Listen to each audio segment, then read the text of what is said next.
বাচ্চা সামলাবো। ভগবান চল তোকে পাহারা দিতে।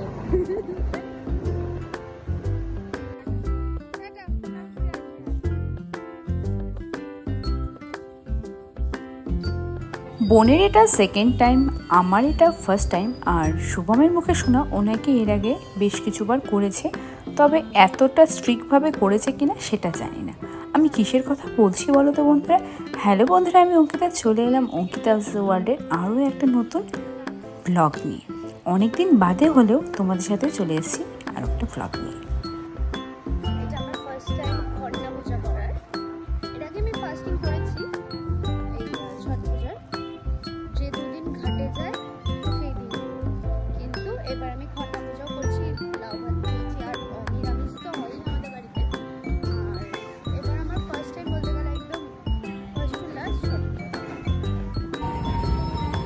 তোকে অনেকক্ষণ আগে ডাকছিলাম বেরোনোর জন্য, বের হচ্ছে রেলগেট করবে।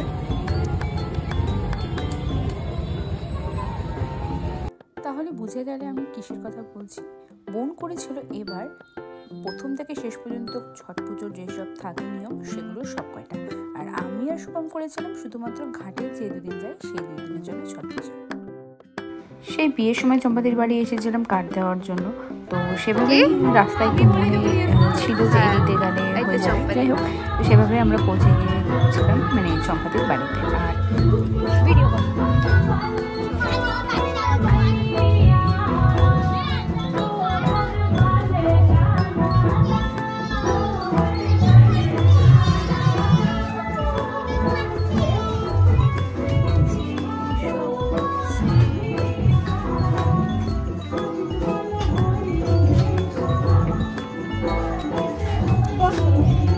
পাটকাঠি দিয়ে করতে হয় নাকি গো? সব শুধু পাটকাঠি নিয়ে আসতেছে দেখতেছি। খড়ি দিয়েও করে, উনানেই করতে হয়। জীবনে আমার শান্তি নেই, সত্যি শান্তি নেই। কাচের চুড়ি পরবো, এখানে বসেছে। আর কিছু আমার জন্য জীবনে তুই কি কি করবি সেটা আমি দেখবো ভবিষ্যতে। ই রাম, লোকের বাচ্চা সামলাবো। ভগবান চল যাই।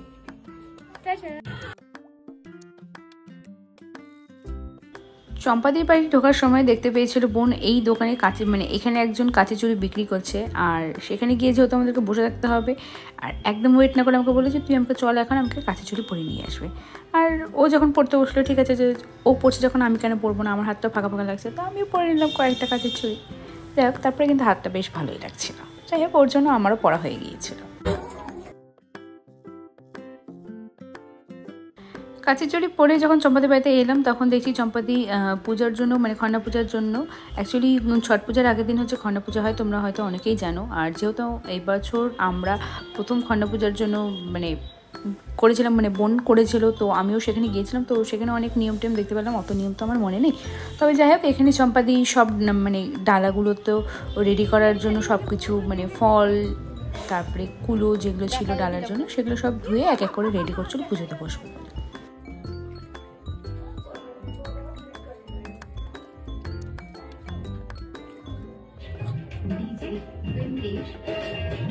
আমি এখানে দাঁড়িয়ে দাঁড়িয়ে ছট পূজার ডালা সাজানো দেখছি, আর খন্ডা পূজা কিছুক্ষণ বাকি।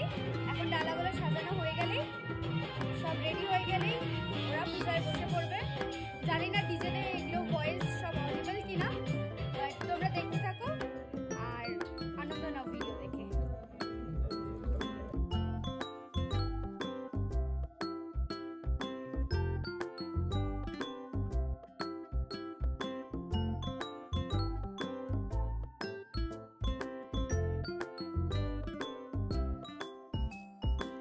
সব তৈরি চলছে, তৈরি চলছে। এটা কি বাংলাদেশ তৈরি চলছে বলা যায়, হুট করে মুখে আসছে।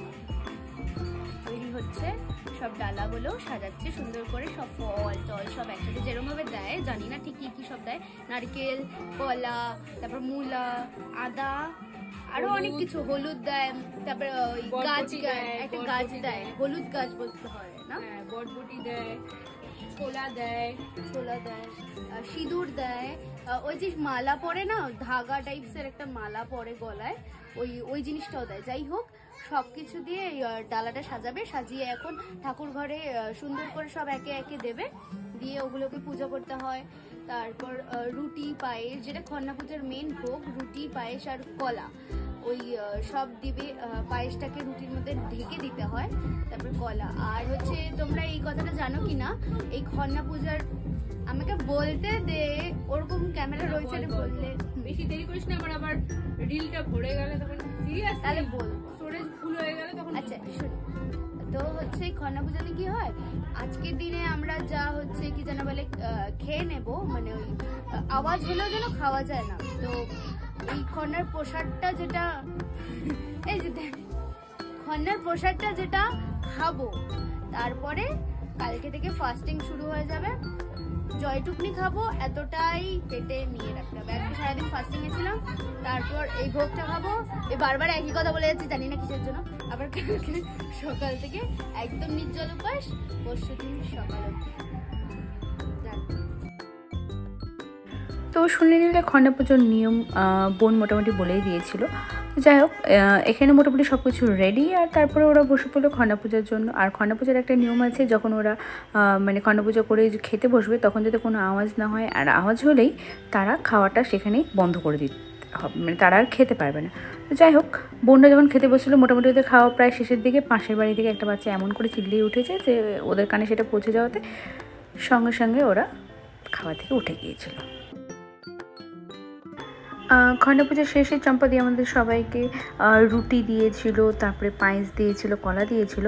তবে নর্মালি আমরা বাড়িতে যেই পায়েস রুটি খাই, সেই পায়েস রুটির যে টেস্ট আর এই খন্না পূজার যে পায়েস রুটির টেস্ট ছিল, সেটা জাস্ট একদমই আলাদা। সত্যি ভগবানের কৃপার জন্যই এগুলো হয়, মানে ভগবানের প্রসাদ। আর আমরা যেটা বাড়িতে নর্মালি নিজেদের খাওয়ার জন্য করি, সেই খাবারের মধ্যে একদম আকাশের পাতার পার্থক্য। যাই হোক, আর এই ছিল আজকের আমার ব্লগ। আর চম্পাদির মুখে শুনে না, হ্যাঁ, সব আচ্ছা রহিও, बढ़िया रहियो, सुख में रहियो, बढ़िया बढ़िया छठ पूजा करियो।